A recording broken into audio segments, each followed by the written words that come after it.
এই বাপ, তোমরা যারা সিজদা করো না, তোমরা বলো না বাজান, বলো না এই দরদি ভাই চিৎকার করে বললাম, তুমি যদি বলো তোমার পায়ে ধরতে, আমি পায়ে ধরতে রাজি। তুমি যদি বলো তোমারে জড়িয়ে ধরে কাঁদতে, আমি কাঁদতে রাজি।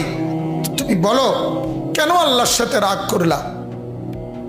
কেন আল্লাহর সাথে রাগ করলা? কেন আল্লাহর সাথে নারাজ হইলা? কেন সেজদা কপালে জুটলো না? কেন মালিকের সাথে সারাদিনের এত কিছুর বিনিময়ে আল্লাহ তাআলা একটা মিস কল দিলে, 2 সেকেন্ডের একটা মিস কল দিলে বন্ধু তুমি টের পাও তোমার মোবাইলে মিস কল আসছে। এত বড় মসজিদে 6টা মাইকের হরন দিয়া আল্লাহু আকবার বলে তোমারে ডাক দেয়, তোমার একটাবারও কানে লাগে না, বিবেকে লাগে না। তোর মতো শক্ত ডাকাত, তোর মতো পাষাণ বেটা আর কে হইতে পারে বেটা?